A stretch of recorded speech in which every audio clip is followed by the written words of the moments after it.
Welcome, man. Welcome back to the channel. Guys, here's what I want to do real quick. I'm only going to be on for a hot second, but I want to see if I can hammer home this warning. And what I'm talking about is your car, your vehicle, the vehicle that you chose to buy, the new car that you just purchased that's sitting outside in your garage or in your driveway. Whichever the case may be, I highly suggest or I highly think you should do a couple of things. One, uh, familiarize yourself with every feature of your car. That's right. For instance, all right, let's pick on the Ram 1500. Anything with the ZF 8 HP transmission. Those vehicles use what we call a rotary shifter. All right, long gone are the days, not long gone, but they're not used as much. They're using firewire now, but long gone, or there's not as many vehicles out with typical shifters that uses cables. Okay, so a lot of this stuff is turning to electronics. All right, just simple 12 volts and ground, and something you can make something happen. Okay, yes, same to you, JT. But listen, man, um, the new cars that you purchase nowadays. Now, this is partly the job of the salesman that sells you these cars, but they not. It's not in their best interest. It's in your best interest to learn the features of your car. Another example is a typical car vehicle with a rotary shifter, because it's electronically controlled or electronically dependent. In other words, it's dependent on voltage. All right. What if your vehicle no longer has voltage? Like, let's say your battery dies and you no longer have power supply. You cannot get that car into gear the traditional way using the rotary shifter. All right. For that reason, car makers employed what we call a safety feature. They put a safety feature in place just for this scenario. Okay, there's a little orange cable somewhere under your car that you can pull that will allow you to move your vehicle in the event of an emergency. All right. Yes. Now, what I want to talk about, like I said, this is going to be a super quick video. Y'all can go back and watch it later.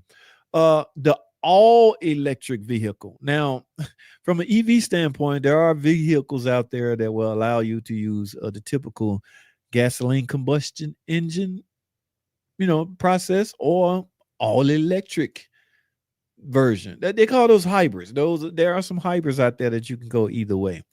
Those have a ton of features you need to familiarize yourself with before it's too late. Now, from an all electric vehicle, a typical Tesla. Now, there's more products out there that's all electric, but any of them that's all electric, you're solely dependent on voltage, electricity, and things like that. So, okay, this little clip I'm about to show you, this guy lost his life. All right. The vehicle, now you can't really, not much you can do if you have an accident. All right. I mean, you limit it to your circumstances that allowed the accident to happen and how much danger you in or what have you. Okay, that can happen on any car. It don't have to be an EV car, is what I'm trying to say. Now, this particular guy in a Cybertruck had an accident. Okay, he could not get out. All right, for some reason, when the electronics were compromised in that vehicle, he couldn't get out. His vehicle caught on fire. Now, I don't want to tell the video. I'm going to play the video in a second, but this is terrifying. This is tragic. That's why I want to hammer home. Even if your car ain't new, there's some features on your car that you should know about, man. What is wrong with you? Some of you guys right now riding around without a freaking spare tire in your trunk. You don't know it ain't a spare tire. When you bought the thing 5 years ago, nobody never told you. But the mere fact that you are aware of such case will better prepare yourself in the event something happened. If you have a flat right now, you can't change it, but you will never know that until you have a flat. Yes, we consider lucky from that standpoint. Yay, nothing has happened. But it's going to come a time when something could happen or something will happen. You need to be better prepared. You're in the middle of nowhere and you have a flat and no spare tire, you're going to be forced to call a tow truck on way out there. It's just, you might I can't ride around any car without a spare tire. Even when I rent a car, I go get a spare tire and just put it in the trunk. I'm paranoid like that. All right. Yes. So I'm aware of everything I drive from a safety standpoint. I need to know how to get in and out of that vehicle. I need to know if I have a spare tire. I need to know if my battery is starting to go down. Will I have a jump box to jump me off? Yes, there are certain things car mechanics are that just run through their head when they're in a car or when they family in a car. And I suggest everyone have that same, you know, concern. All right. So this video is real short, guys. I want to play this video. I want y'all to look at this video and when this video is done in the morning, if you plan on going anywhere tonight, if you don't, in the morning, when you get up, go out to your car, go over every feature, especially every safety features there is to your vehicle. Familiarize yourself. Okay. How do I open this door in the event that it don't open? How do I let this window down? Kick it out, break it in the event there's a fire inside and the power door locks jam. How in the hell do I get out?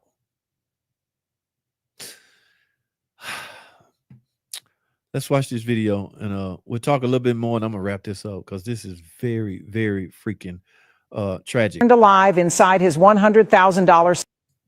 Breaking news. A man was burned alive inside his $100,000 Cybertruck, and Tesla says it's not their fault. Shane, 47, had owned his brand new Cybertruck for just 102 days. Then, while driving in Harris County, he got into a crash. But the crash didn't kill him. What killed him was being trapped inside. According to the lawsuit filed by his grieving family, the collision wasn't even that serious. But it knocked out the truck's electrical system. Suddenly nothing worked. Not the doors, not the windows, not even the so-called emergency release. And here's the real horror. The manual release was hidden. No instructions, no label, buried beneath the dashboard. Shane had seconds. The fire moved fast. He had no chance. He died locked inside a smart truck that wouldn't let him out.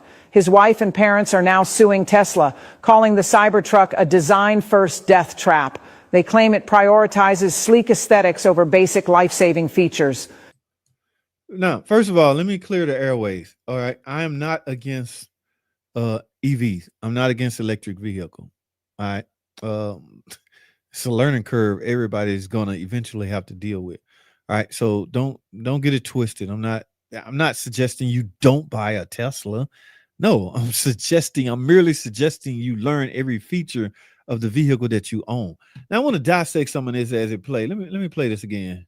Breaking news. A man was burned alive inside his $100,000 Cybertruck. Those trucks, okay, yes, it's tragic. He died. He burned alive. That's tragic. But I didn't know those Cybertrucks was $100,000. Oh, wow. And did the salesman drop the ball by not explaining? Do these salesmen even know this stuff? And Tesla says it's not their fault. Of course, they're going to say it's not their fault. They're facing a lawsuit right now. You know, every hotshot lawyer in the land calling this guy's family that died in this incident.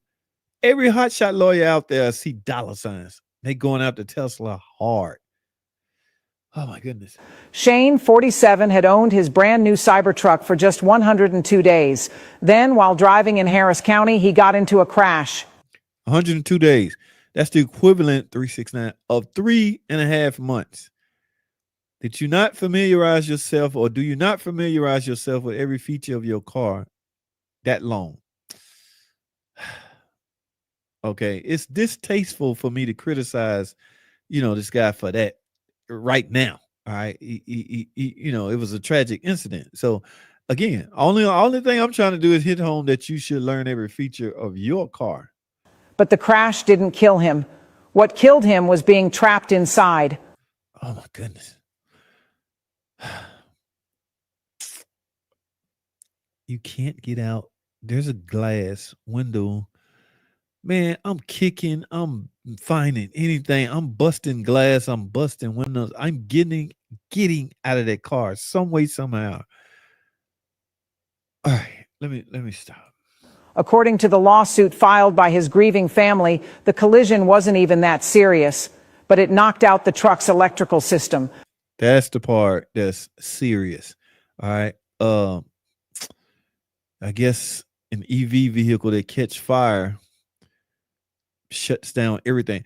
Do you know a typical car, let's say a Dodge Stellantis product, have a feature what we call ASD? Anybody ever heard of ASD? Automatic shutdown relay.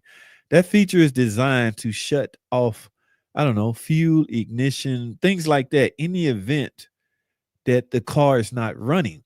Just say you driving and you flip over and your car crash and stop running. When that computer sees no more RPM comes from the crank sensor. That signal tells the computer that the car is running. When that signal is wiped out, automatic shutdown relay kicks in and does exactly what it says. It shuts everything down.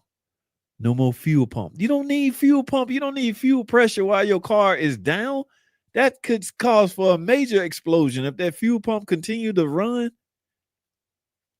Ignition, yes, automatic shutdown relay is designed to shut that damn thing down in the event the car stop running.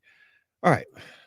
Suddenly, nothing worked. Not the doors, not the windows, not even the so-called emergency release. There is an emergency release. Y'all heard what she said? It didn't work. Or, yes, it didn't work because the electronics was compromised. So there may be a slim. We'll never know this, guys. We'll never know if he was aware of his features and just they simply didn't work. That's what a lawsuit gonna come in at. That's what the lawyer's gonna highlight. It didn't work. He knew because they. And here's the real horror. The manual release was hidden. No instructions, no label. Manual release was hidden. Interesting. Buried beneath the dashboard. Shane had seconds. The fire moved fast. He had no chance. He died locked inside a smart truck that wouldn't let him out. His wife and parents are now suing Tesla, calling the Cybertruck a design-first death trap. They claim it prioritizes sleek aesthetics over basic life-saving features.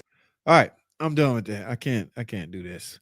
I feel bad for the guy's family, but yes, that's all I want to do. That was my sole mission in this 10-minute video, to highlight the importance of learning every freaking feature of your vehicle. All right. Happy 4th to you, JT.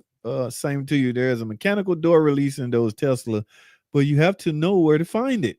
But it doesn't help if you got in an accident and it gets stuck. Oh, the mechanical door release, okay, that you can get out of in the event there's something going on, but you have to know where to find it.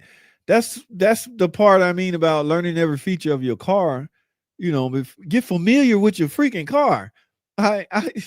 Yes, that's crazy. But thanks, buddy. Appreciate that, man. How impressed was he with those bulletproof windows? Oh, you can't kick out bulletproof windows? Where you going with this angry hair piece? Are you suggesting that you can't kick the windows out because they're bulletproof? I wasn't aware of that they was bulletproof. That is. Okay. Interesting. Very interesting. There's a user manual. Yes. Who reads those? In the glove box, maybe. Everything is video. If there's a user manual, get it and freaking learn your car. Appreciate that, Garage Monkey. Yeah, that's sad, man. You know, for a fact, he wasn't just sitting. I know, right? They're helpless, but those Aleppo for batteries go from stable to deadly in a flash. Ouch. Uncle Mark, electric cars can be a nightmare in a collision fire. Seems very likely. Gasoline cars, on the other hand, rarely catch fire in a crash. Yeah. That's the part that's unpredictable. Whether it's gas or electric, there should be a way to get out. You know what I'm saying? The features of your car should be known by the owner of the car. Guys, yes, that's all I have, man. I just wanted to beat this home to somebody that own a Tesla, and for that matter, for somebody that own any vehicle. Learn the features of your vehicle. That's all I have, man. I gotta go. Thanks for watching.